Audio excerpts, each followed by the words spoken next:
E aí, galera, professor de Genal de Biologia, estou aqui para mais uma correção do Simula Baiana, é o 13º Simula Baiano, e a gente vai começar aqui a nossa correção, né? Na nossa questão 11, a gente traz assim, ó, a gente traz aí para vocês as informações, e dentro dessas informações a gente traz o seguinte: eu digo aí no texto que a gente vai estar trabalhando sobre características de células eucarióticas, né? Mas o ponto-chave é quando a gente vai trabalhar com a origem de mitocôndrias e também de cloroplastos, beleza? Então a gente vai estar trabalhando com a ideia da endossimbiose. Quando a gente trabalha com essa ideia de origem de mitocôndrias e de cloroplastos, é importante a gente ter o entendimento do que esse processo biológico significou para o mundo vivo, né? Então é esse ponto que a gente tem que ter noção. Então, quando a gente vai trabalhar com endossimbiose, a gente está falando sobre a origem de mitocôndrias e de cloroplastos, beleza? Então, sobre o processo descrito no texto, podemos afirmar que ele inaugura, gente, ele não pode inaugurar a respiração no mundo vivo, porque já existiam bactérias. Essas bactérias elas já eram indivíduos aeróbicos que deram origem através da endossimbiose aos organismos com mitocôndrias. Então a mitocôndria ela surge de uma célula procariótica aeróbica que foi fagocitada por eucariontes primitivos, beleza? Sobre o processo descrito no texto, podemos afirmar que ele inaugura a fotossíntese nos procariontes. Falso. As mitocôndrias, elas vão inaugurar a respiração dentro dos eucariontes, porque a respiração ela já existia, enquanto quando a gente trabalha, por exemplo, com os cloroplastos, eles vão inaugurar a fotossíntese nos eucariontes, mas a fotossíntese já existia. O que a gente vai ter aqui de importante é que nós vamos inaugurar a oxidação completa nos organismos com compartimentos. Quando a prova de vocês fala organismos com compartimentos, a gente está fazendo referência a organismos eucariontes. Então, pela primeira vez, esses organismos eucariontes, eles vão ter a capacidade de fazer uma respiração aeróbica, que é um processo onde a gente trabalha com uma oxidação completa, com um alto rendimento, beleza? Então, esse é um ponto que a gente não pode esquecer. Quando a gente chega aqui, ó, letra D, extinção em massa de anaeróbicos por conta do holocausto do oxigênio. Vejam só, o holocausto do oxigênio, ele é um ponto importante para a prova, mas ele é resultante da morte de anaeróbicos quando a fotossíntese aparece lá pela primeira vez.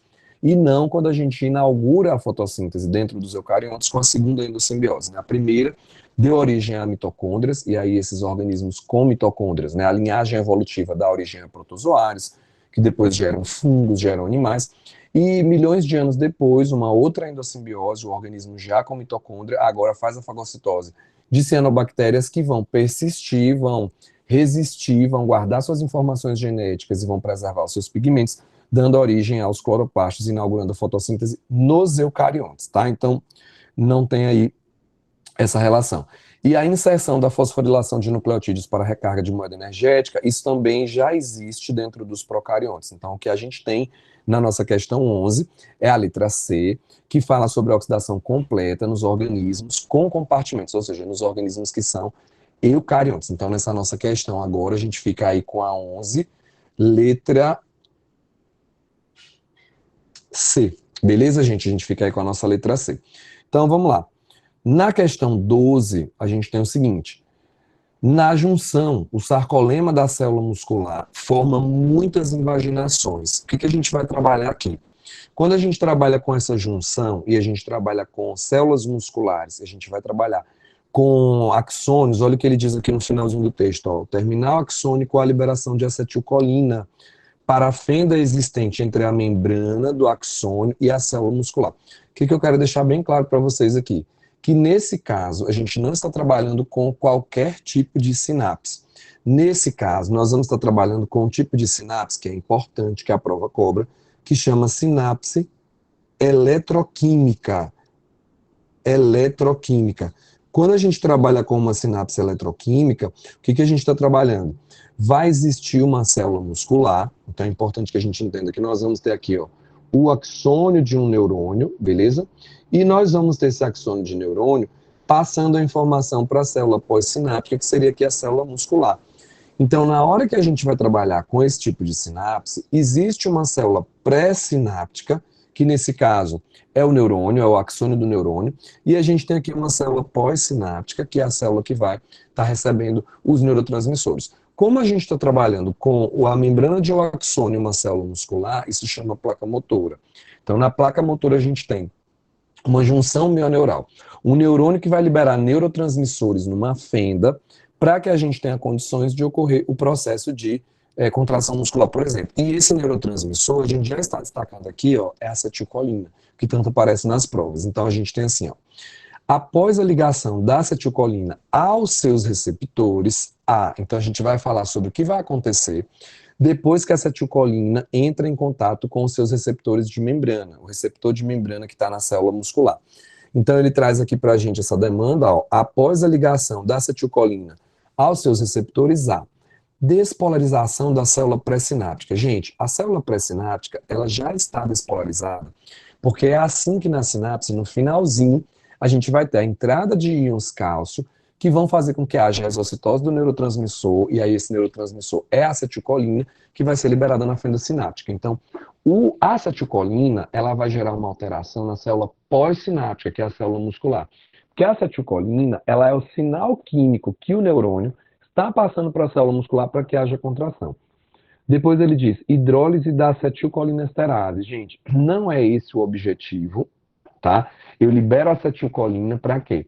Para a acetilcolina estimular a célula pós-sináptica. A acetilcolinesterase é uma enzima que vai degradar o excedente de acetilcolina que fica na fenda sináptica, beleza? Então, esse item ele é falso. Depois a gente diz assim, liberação de cálcio do retículo sarcoplasmático, mudanças conformacionais em proteínas que permitem a interação entre actinas e miosinas com o consumo de energia. Essa é a nossa resposta. Qual é o grande objetivo da acetilcolina? Ela é liberada, lembrando que existe a despolarização da membrana do neurônio pela entrada de íon sódio. No finalzinho da terminação do axônio, a gente vai ter a liberação, a entrada de íons cálcio para que haja exocitose com liberação de acetilcolina. Quando a acetilcolina entra em contato com o receptor da célula pós-sináptica, a gente vai ter um potencial de ação que faz com que o retículo sarcoplasmático, que é o retículo liso dessa célula muscular, libere cálcio e o cálcio promova alterações conformacionais, né? Perdão, gente. Mudança na forma das proteínas, permitindo que actinas e miosinas venham a interagir e com o uso da energia a gente tem um processo de contração muscular. Na letra D, separação dos filamentos de actina e miosina, impedindo o desperdício energético, mantendo as linhas E afastadas, proporcionando a contração. Veja, se as linhas E ficam afastadas, eu não vou ter contração. E não é esse o objetivo da liberação da acetilcolina, é permitir que haja uma interação, que actinas e miosinas consigam interagir para que haja contração. E no momento da contração, vale a pena a gente lembrar que no momento de uma contração muscular, a gente vai ter a aproximação das linhas E e não o afastamento dessas linhas. Então, vale a pena a gente fazer esse destaque. E na letra E, nós temos assim, a síntese de glicogênio, que será utilizado de forma predominantemente anaeróbica nos miócitos de fibras vermelhas. O que é que eu quero que vocês entendam? Se o miócito tem... Perdão, gente. Sabe o que é a vida de artista? A gente, né? Muitas atividades artísticas, subir em cima do trio, gastei a voz. O que a gente tem aqui, ó? Na hora que a gente trabalha com o glicogênio, esse glicogênio ele precisa ser hidrolisado, beleza? Então eu não vou ter síntese de glicogênio. Esse glicogênio, se ele vai ser utilizado de forma predominantemente aeróbica ou anaeróbica, vai depender do tipo de fibra. Se a fibra é vermelha, ela é uma fibra mais aeróbica. Ela é rica em mioglobina, ela é rica no metabolismo aeróbico. Então, eu não teria essa condição de predominantemente anaeróbica se a fibra for vermelha, beleza? E não seria a síntese, seria a hidrólise do glicogênio, dependendo do perfil e do momento da atividade física. Então, nessa nossa questão 12, nós ficamos aí, gente, com a letra C, beleza? Vamos agora para a questão 14, tá? Ou para a questão 13. Nós fizemos a 12, vamos agora para a questão 13. Então, vamos nessa. A 13, eu vou trazer aqui uma demanda para vocês, que é falando sobre quando o alimento entra no estômago, beleza? É muito importante para qualquer prova de medicina especial da Baiana, quando cai sistema digestório, a gente entender qual é o pH em cada um dos locais, qual é o tipo de enzima que vai estar atuando ali. Então ele traz um texto, vai falar aí algumas situações, e ele traz assim: considerando as informações do texto e a fisiologia do sistema envolvido, podemos afirmar que, nessa questão agora que nós vamos, gente, questão 13, falando sobre o sistema digestório, nós vamos ter o seguinte. Considerando essas informações, letra A síntese de sucos digestivos que proporcionam a quebra do alimento após a deglutição do alimento e passagem do quimo pela cárdia. Vejam só, o quimo, gente, quando a gente chama quimo, ele já está no estômago passando pelo processo de quimificação. E na hora que a gente faz a deglutição do alimento e a passagem do quimo pela cárdia, vai estar errada essa construção. Por quê? Para passar pela cárdia é o bolo alimentar, chegando ao meu sistema digestório na parte da cavidade gástrica. Então, a cárdia, ela vai ser por onde passa o bolo alimentar, para que esse bolo alimentar chegue até o estômago e lá ele seja transformado em quimo, tá? Letra B. O reflexo responsável pela redução do tônus na parede muscular do estômago é mediado pela massa branca no interior do encéfalo. Eu queria deixar claro para vocês o seguinte: quando a gente trabalha com reflexo, né, a gente não vai ter essa mediação de encéfalo. Essa parte de massa branca também não é responsável por isso, porque a massa branca, quando ele trabalha com a gente com massa branca na prova, ele quer que a gente entenda que essa massa branca ela é formada por prolongamentos de neurônios e não por corpos celulares. Os corpos celulares eles vão estar na massa cinza. E no cérebro, por exemplo, essa massa cinza ela é responsável pela cognição, ela é responsável pelo aprendizado, memória, por ações voluntárias e não por reflexos, tá, gente? Então, o reflexo não vai entrar nessa parte, nessa nossa questão 13. Nós temos assim agora. O estímulo para a digestão é exclusivamente endócrino. Deixa eu contar uma coisa para vocês, tá? Quem controla a digestão, o sistema, a parte endócrina e a parte nervosa, né? O sistema nervoso parasimpático, ele estimula o sistema digestório e também tem ação endócrina, com hormônios como gastrina, secretina e por aí vai. Só que o que acontece? Para estimular o sistema digestório, a gente não precisa nem propriamente ter o alimento dentro do corpo. Sentir o cheiro do alimento, ver o alimento já começa a estimular. Então ele diz assim, que é exclusivamente endócrino, esse exclusivamente endócrino está errado. Secretina e gastrina atuam de forma antagônica, sendo produzidas no mesmo órgão. Realmente elas atuam de forma antagônica, só qual é o detalhe? A secretina, ela é produzida pelo duodeno e vai inibir o estômago, por exemplo, e a gastrina é produzida pelo estômago e estimula a motilidade gástrica.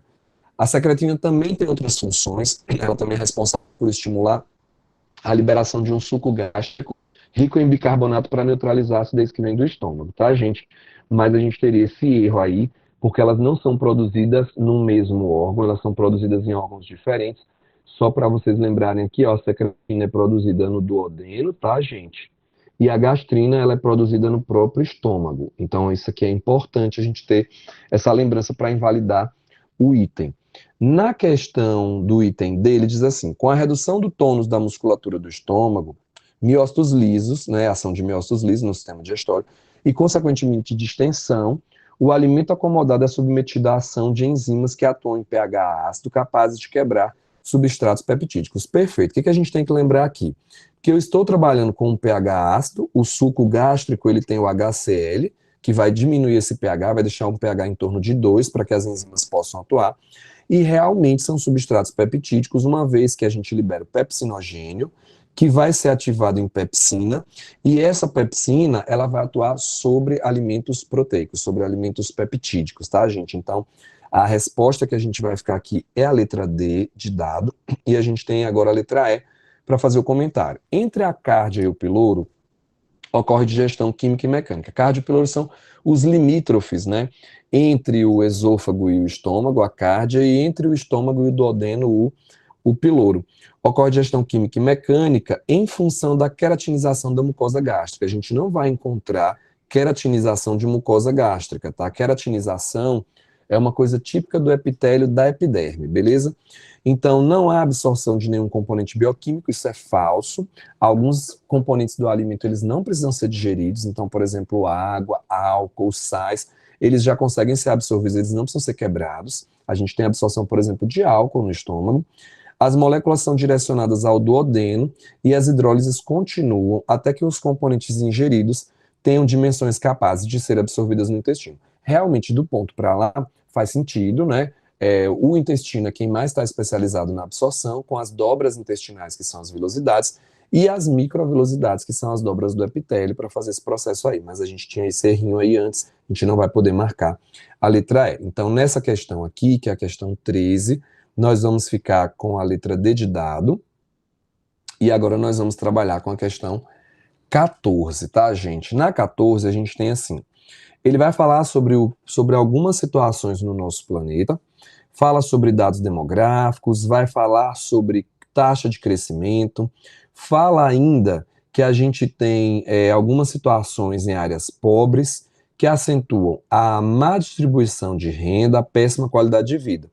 E ele vai falar que existem algumas coisas que são típicas de áreas pobres. Quando a gente faz alguns estudos de saúde, existe a prevalência de doenças em áreas mais pobres, né, que são áreas onde a gente tem carência de distribuição de renda, e em função disso a gente não consegue ter acesso a serviços básicos, como, por exemplo, educação, saneamento básico. Então a saúde fica precária, a informação fica precária, tudo isso contribui muito com algumas doenças. Então, nas regiões mais pobres, onde há má distribuição de renda e péssima qualidade de vida, podemos esperar uma prevalência de doenças como, aí eu trago assim na letra A para vocês, ó, obesidade, pela má qualidade do alimento. Gente, obesidade não é típico de países pobres, né? E ele diz o seguinte, contribuindo para a ampliação de casos de diabetes tipo 2 e aterosclerose. Veja, diabetes mellitus tipo 2 realmente tem uma relação com a obesidade, por conta da síndrome metabólica, então vale a pena a gente entender, né?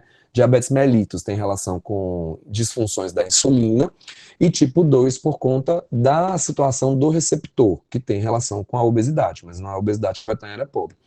E a aterosclerose, ela tem uma relação com a diminuição do diâmetro dos vasos em função de uma alimentação descontrolada do ponto de vista do colesterol, tá?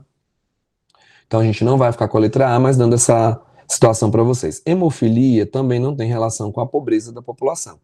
Doença genética, cuja frequência do gene relaciona-se com as condições. Não. E aí ele diz que por se tratar de um fenótipo manifestado na localização homóloga do X. A hemofilia, gente, ela é uma herança recessiva, tá? E por ser recessiva, a gente vai trabalhar com ela XHzinho, beleza? O que é que eu quero chamar a atenção? No cromossomo X, o gene para hemofilia, ele fica numa parte não homóloga, beleza? Então não é na porção homóloga, é na parte não homóloga do cromossomo. A gente tem essa relação, é importante a gente lembrar desse detalhe. Na letra C, ele fala sobre doença de Chagas, cuja principal causa no Brasil é dada pelos bancos de sangue, tá? Ó, no Brasil, a doença de Chagas, ela já teve uma relação muito grande com a pobreza por conta das condições de vida da população.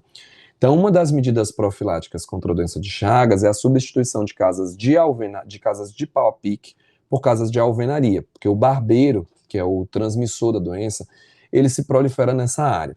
Mas hoje no Brasil a gente tem uma situação interessante, onde muitos casos têm uma correlação com a época da colheita do açaí na região norte, por conta do consumo do açaí in natura.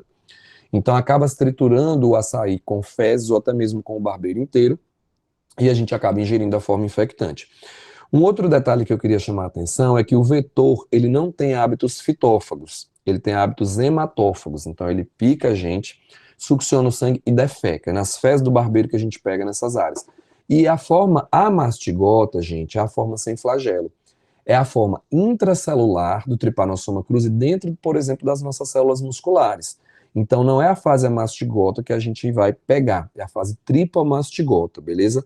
A forma que a gente vai ter infecção é uma forma chamada tripomastigota, tá, gente? Só para deixar claro para vocês aqui. Beleza? É a tripomastigota, não é a mastigota. Depois, na letra dele, fala sobre a ascaridíase. A ascaridíase, ela tem relação com falta de saneamento básico, é causada pela Ascaris lumbricoides, né? É a lombriga. Então, quando a gente fala sobre ascaridíase, é a Ascaris. E a Ascaris, gente, ela tem um detalhe. Ela entra no nosso corpo através da ingestão de alimentos contaminados, beleza? Eu queria chamar a atenção de vocês que quando for fase aberta, tá? Cuidado com as regras de nomenclatura, e a inicial aqui do gênero é maiúscula, e o resto vem minúsculo. Agora você tem que usar um nome para cada, um traço para cada nome. Só faço esse pedido aí para vocês. Vou até escrever corretinho aqui para vocês, para ficar bem bonitinho. Então, quando for escrever lá, ó, ascaris, um tracinho para o ascaris, lumbricoides. Beleza, gente? Lumbricoides. Porque a taxonomia faz parte do processo, dependendo de quem corrige, né? Para a gente não vacilar. Então, a gente vai ter isso aí. Bom, ascaridias é pela falta de saneamento básico, baixa de renda e aspectos culturais, como o uso dos pés descalços. Os pés descalços, eles não têm relação com ascaridias, tá? O uso de pé descalço, eu coloco essa questão cultural, porque existem alguns lugares do país onde a gente já tem informação, mas as pessoas continuam tendo hábitos culturais que acabam tendo prevalência daquela doença, tá? Em algumas regiões do Brasil, por exemplo, a esquistossomose, ela é classificada como doença cultural, porque as pessoas sabem que não pode tomar banho naquele lugar, sabem que não pode ter aquele hábito de defecar fora do local, mas continua tendo esses hábitos e a prevalência da doença continua. Ó, ascaridíase, para a gente não ter dúvida, ascaridíase é quando a gente vai trabalhar com ingestão de alimentos contaminados, beleza? E quando a gente trabalha com os pés descalços, é a questão da necatoriose. Beleza? A necatoriose, quando a gente fala de Necator americanos, e ancilostomose. Então, o uso dos pés descalços tem relação com isso aqui, beleza? Com Necator americanos ou ancilóstoma duodenário. Então, aqui a gente teria uma relação com ancilóstoma, tá? Vige, gente, tabarela. Vamos lá, apaga. Vou botar aqui do ladinho para vocês. Aqui, gente, ó, se tivesse relação com ancilóstoma. Beleza? O ancilóstoma duodenale ou Necator americanos. Um outro erro que a gente vai encontrar aqui, meninos, que eu queria destacar é o seguinte, é quando ele fala sobre penetração ativa da larva cercária. Essa penetração ativa da larva cercária não vale para ascaridias e nem para ancilostomose. Essa penetração ativa da larva cercária, vale a pena a gente lembrar que é para esquistossomose, beleza? As cercárias servem para esquistossomose, beleza? Então, a gente tem esse detalhe aqui. Na letra E, ele diz assim, a malária, por contaminação do hospedeiro intermediário por esporozóitos, esporozóito é a forma contaminante da malária, do plasmódio causador da malária, presente na saliva dos vetores, cuja respiração é traqueal e exoesqueleto quitinoso. Quando eu faço essa referência aqui para vocês, ó, eu estou falando sobre característica de artrópode. E o plasmódio, ele é transmitido pelo mosquito. E o mosquito é um inseto, é um artrópode que tem respiração traqueal e exoesqueleto quitinoso. Manifestando ciclos de febre, a febre é uma característica típica da malária. Na febre, a gente está tendo destruição dos eritrócitos, liberando merosóitos, gametócitos e toxinas, que é o que a gente consegue fazer nessa situação. Então, a malária, ela é uma doença causada pelo plasmódio, beleza, gente? O plasmódio é um protozoário apicomplexo, né? Ou esporozoário, ele é desprovido de estrutura locomotora, ele é um protozoário que é heterótrofo por absorção e no grupo deles todos são parasitas, né? O toxoplasma, é o plasmódio. Então aqui a gente tem um resumo bacana do que seria essa situação relacionada à malária. Então, nessa questão 14, nós ficamos aí com a letra E e nós vamos agora para mais um bloco de questões aqui com a questão 15, que diz o seguinte. Ele vai falar aqui sobre evolução, que é uma temática importante, e ele vai falar sobre seleção natural, sobre deriva genética, influenciando sobre as frequências alélicas. Uma dica importante é que a seleção natural, ela tem uma característica determinista. Então a gente vai muito assim, o gene traz uma adaptação ou ele traz uma característica ruim, então a gente vai aumentar ou diminuir a frequência desse gene. Então é dessa forma que a gente trabalha aí. E a deriva não. A deriva ela é um processo aleatório, é um processo que é muito mais perceptível em populações pequenas, quando o tempo é pouco, né? E de uma geração para outra. Ele vai falar sobre migração, sobre fluxo gênico em populações humanas, e ele vai falar que uma das consequências desse fluxo está nessa revista Time aí, onde a gente tem uma face, uma expressão fenotípica de um indivíduo em função disso. Sobre esse fluxo e o processo evolutivo na espécie humana, é importante a gente entender aqui, ó, que ele vai querer que a gente leve em consideração na espécie humana, é uma característica típica de questões de evolução da baiana, ele diz o seguinte para a gente, vamos lá. O desenvolvimento de tecnologias de transporte e integração entre as comunidades humanas nos diferentes locais do planeta ameaçam o processo evolutivo em curso, colocando em risco a sobrevivência de raças. Veja, uma dica que eu vou dar para você. Não tem raça na espécie humana. Beleza? Vocês pegarem provas anteriores ou outros tipos de prova, não tem raça na espécie humana. Raça é uma divisão genética, beleza? A gente está trabalhando aí com raça sendo uma divisão genética. Não tem nada a ver com etnia é divisão cultural, tá?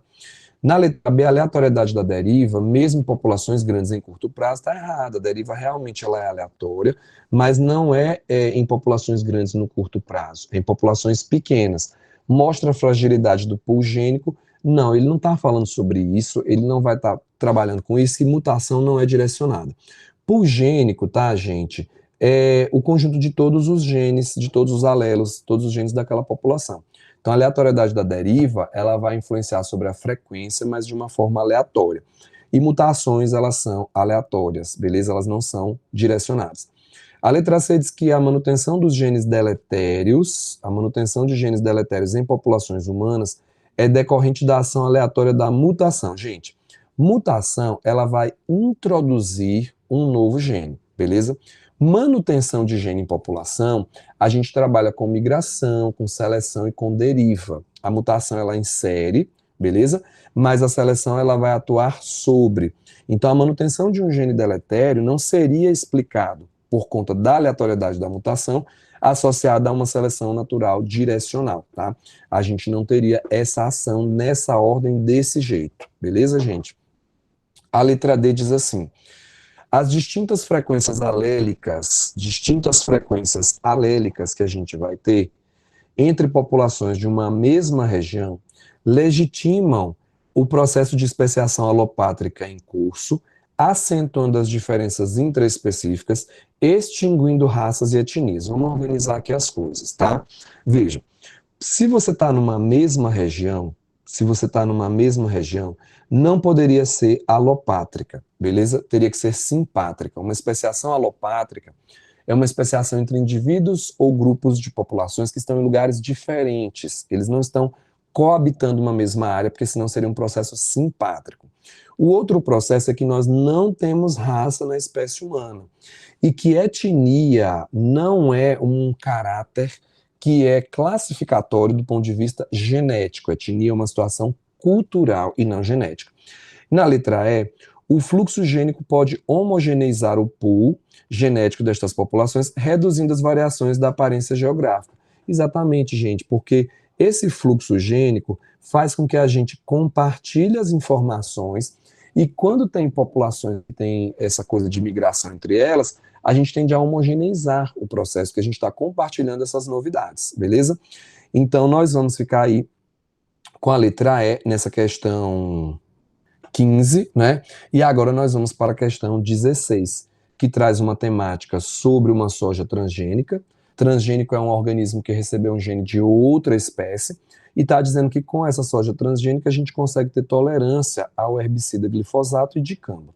E aí ele diz assim: sobre a temática abordada, baseada nos conhecimentos de genética molecular, bioquímica, biotecnologia e ecologia, podemos afirmar que o sistema de rotação de culturas com a soja é ineficiente, uma vez que outras plantas do grupo das gramíneas empobrecem o solo, uma vez que e outras plantas gramíneas, isso é falso, tá?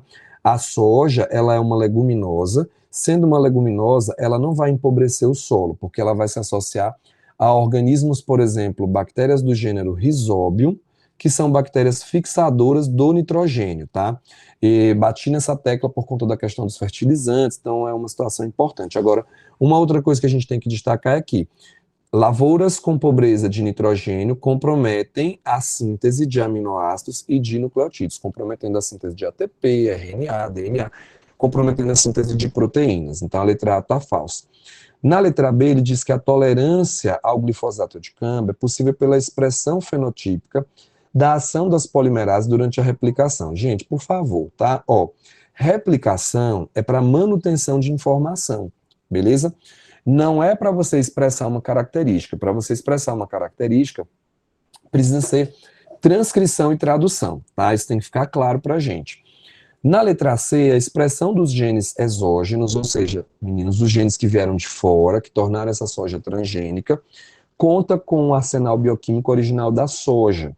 A produção de ATP para que a matéria orgânica seja sintetizada durante o ciclo de Calvin-Benson no estroma do cloroplasto é oriunda da quimiosmose de H+, gerada pelo gradiente proteônico na fosforilação oxidativa. O que a gente precisa entender? Se eu vou produzir matéria orgânica no ciclo de Calvin-Benson, esse ciclo aqui, ó, ele acontece no cloroplasto. A síntese de matéria orgânica acontece no cloroplasto. Esse é um ponto que a gente tem que entender. Fosforilação oxidativa é na cadeia respiratória. E aí eu tenho uma coisa para dizer a vocês. O que eu tenho para dizer a vocês? Todo ATP que a planta usa na produção de matéria orgânica, ela mesma produz na fase clara. Então, a gente não precisa de ATP que veio da quimiosmose de H+, lá da mitocôndria. Existe uma independência, beleza? Então, esse item ele vai ficar falso, beleza, gente? Falso. Na letra D de dado, nós temos o seguinte nessa questão 16. A versão de soja é resultante da inserção de genes exógenos no seu genoma. Perfeito, por isso que ela é transgênica. A expressão é feita a partir do RNA R e T, produzidos com informação da própria célula e legitimada pela universalidade do código genético. Perfeito, gente, porque o que eu quero que vocês entendam é o seguinte, esses genes aqui, ó, que foram inseridos, eu vou usar o RNA mensageiro do gene que veio de fora, beleza, gente? Mas o RNA R e o RNA T são da própria célula, então é isso que a gente vai marcar aqui, é a letra D. E eu estou legitimando porque o código genético ele é universal. Como esse código é universal, a gente tem essa capacidade de expressar genes de uma espécie em outra. E na letra E eu trago assim, a resistência às principais doenças da soja são características adquiridas pela incorporação de novos genes que modificam o código genético. O código genético ele não é modificado. O que eu estou modificando é a informação que existe dentro daquela célula, trazendo um gene exógeno, beleza, gente? Trazendo um gene exógeno. Então, nós ficamos aí com a questão 16, envolvendo aí transgenia, metabolismo, bioquímica, expressão gênica e também um pouco de ecologia, evolução. Ficamos com a letra D de dado. Na 17, a gente tem assim, considerando-se o livre-arbítrio dos seres vivos como sistemas termodinâmicos, ele vai trazer características gerais do texto, tá? E ele vai falar aqui nesse livro da Margulis sobre vida, tá? Uma característica interessante que aparece nas provas, que é quando ele cobra assim, características gerais. Ó, em sua totalidade, a gente tem que ter muita atenção com isso. Eu estou falando em sua totalidade. A universalidade, ou seja, eu quero características que são importantes e presentes em todos os tipos de seres vivos. Olha o que ele diz.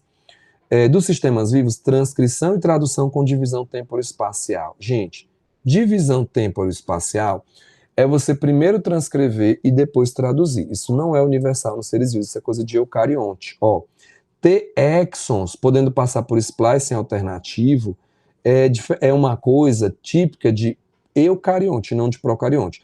Agora, realmente, ó, a edição do RNA mensageiro, ele amplia a expressão de cadeias polipeptídicas, porque combinando exons em posições diferentes, a gente consegue gerar proteínas também diferentes, tá?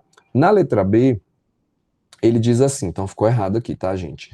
Encruzilhadas metabólicas convergentes ao desmonte total da matéria orgânica, através de enzimas específicas que garantem o suprimento de prótons, de hidrogênios e elétrons para a síntese de ATP por fosforilação oxidativa. Essa letra B, ela está fazendo referência à respiração aeróbica e à cadeia respiratória. Isso é oxidação total da matéria orgânica, o que não é uma característica universal dos seres vivos. Por isso que a gente vai marcar falso. Na letra C, a realização de trabalho celular com energia proveniente da hidrólise de nucleotídeos, ou seja, o nucleotídeo que a gente usa é o ATP, a gente hidrolisa o ATP para poder conseguir energia e realizar nossas tarefas, a defosforilação e o uso de um metabolismo para afastar do equilíbrio termodinâmico. Sempre que aparecer equilíbrio termodinâmico na sua prova, você vai associá-lo à morte. Então você vai fazer assim, ó, equilíbrio termodinâmico é morte. Eu, enquanto ser vivo, eu uso a energia do meu metabolismo para me afastar do equilíbrio termodinâmico. Então eu tenho um metabolismo que consegue fazer com que eu sobreviva, com que eu me afaste disso. possuem como unidade uma estrutura dotada de autopoiese, que é a célula, que pode ou não conter compartimentos. Perfeito, porque pode ser eucarionte ou procarionte. Essa autopoiese é a característica de se automanter, de se autorregular, de reproduzir. Então, essa letra C, ela resume muitas características universais dos seres vivos que já apareceram em provas da Strix, em especial em provas da Baiana, tá? Na letra D de dado, nós temos assim, arsenal bioquímico de enzimas que expressam suas informações genéticas e garantem o equilíbrio termodinâmico e a autopoiese por meio. Ó, se eu garanto o equilíbrio termodinâmico, gente, se eu garanto o equilíbrio termodinâmico, eu tô morrendo. Não é isso que eu vou fazer, tá? E expressar informações tem que ser por meio da transcrição e da tradução, e não da replicação, tá? Agora, manutenção de informação para passar isso adiante, aí sim. E na letra E, perpetuação intraespecífica por meio de mecanismos sexuados, com ampliação de variabilidade genética a partir de alterações nas sequências nucleotídicas, segregação independente e crossover. Deixa eu te explicar uma coisa. Reprodução sexuada não é uma universalidade do processo. As bactérias, como regra, elas se reproduzem apenas de forma assexuada. Agora, existem mecanismos que fazem com que a gente tenha uma alteração de informação genética, como transdução, conjugação, transformação e a própria mutação, tá, gente? Mas reprodução sexuada não é uma universalidade, tem organismos que só se reproduzem de forma assexuada. Então, nessa questão 17, nós ficamos aqui com a letra C, e agradeço a vocês aí que participaram da 13ª edição do Simula Baiana. Espero que tenham arrasado em biologia.